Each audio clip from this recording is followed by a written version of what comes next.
Nous allons voir quoi faire quand le diable nous mord. Il peut arriver qu'on vive des moments difficiles, un petit peu comme l'apôtre Paul lorsqu'il était en direction de Rome. La parole de Dieu nous dit dans Acte 27 notamment qu'il va vivre une tempête terrible et finalement Dieu va l'aider, Dieu va le secourir avec tout l'équipage et ils vont parvenir sains et saufs, nous dit l'Écriture, sur l'île de Malte. Et là, sur l'île de Malte, la parole nous montre que, eh bien, ils vont être accueillis par des barbares avec une bienveillance peu commune. Donc, salutations à tous les Maltais qui ont une bienveillance peu commune. Et la parole de Dieu nous dit que là, ils vont faire un feu pour que les rescapés puissent se réchauffer et puisqu'il faisait froid. Et à un moment donné, Paul a voulu mettre la main à la pâte et alors qu'il allait chercher un peu de bois, l'Écriture dit qu'avec la chaleur, une vipère est sortie et s'est attachée à la main de l'apôtre Paul. Et Paul va être littéralement mordu par la vipère. Bien sûr, au-delà d'un fait divers, moi j'y vois la signature du diable. Derrière toutes les tempêtes, derrière toutes les difficultés qu'un homme de Dieu, et notamment que l'apôtre Paul pouvait vivre, il y avait souvent, pour ne pas dire tout le temps, l'adversaire qui cherchait à freiner le serviteur de Dieu. À un autre endroit, il sera même dit que Satan l'avait empêché. Il y a parfois les empêchements de Satan. Et la parole donc nous montre que le diable parfois cherche à nous atteindre, littéralement à nous mordre, à nous empoisonner l'existence, à empoisonner nos cœurs, à empoisonner nos pensées, et dans le but de nous détruire, dans le but de détruire nos vies et aussi de ralentir les plans merveilleux de notre Seigneur et de notre Dieu. Alors, qu'est-ce qu'il faut faire pour pouvoir, je dirais, neutraliser? Quels sont les antivenins du poison que le diable veut nous inoculer parfois lorsqu'il arrive à nous mordre dans nos pensées, dans nos cœurs, par toutes sortes de situations, de circonstances, de déceptions, que sais-je?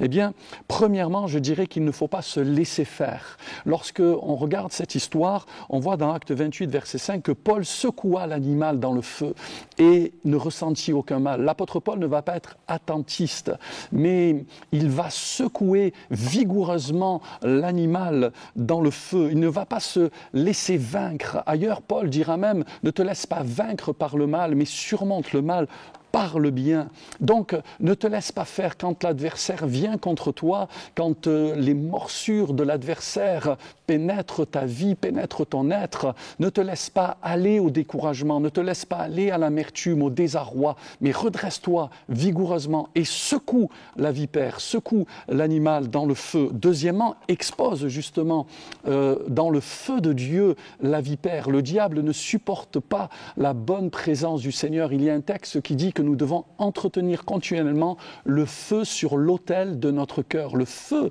de la communion avec le Seigneur. Les disciples d'Emmaüs diront, notre cœur ne brûlait-il pas au-dedans de nous lorsqu'il nous expliquait les Écritures? Il y a vraiment un feu qui est allumé quand on est là dans la présence de Dieu, qu'on écoute la parole de Dieu, qu'on écoute le conseil de Dieu, et le diable est obligé de fuir. Il ne réside pas au milieu non plus des louanges de son peuple. Alors passe du temps dans la communion avec le Seigneur, secoue la vipère dans le feu de la présence et de l'amour de Dieu. 3, reste dans la paix et la confiance.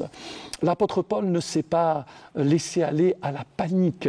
On voit ici qu'il n'a pas laissé son cœur être effrayé par la circonstance qu'il était en train de vivre. Au contraire, il est serein, il est proactif et il ne se laisse pas faire. Il ne panique pas non plus. L'Écriture dit, c'est dans le calme et la confiance que sera votre force. C'est Ésaïe au chapitre 30 et au verset 15 qui le dit, c'est dans la tranquillité et le repos que sera votre salut. C'est dans le calme et la confiance que sera votre salut. Alors, ne vous découragez pas, ne paniquez pas, n'ayez pas peur. Numéro 4, regardez comment Dieu change le mal en bien.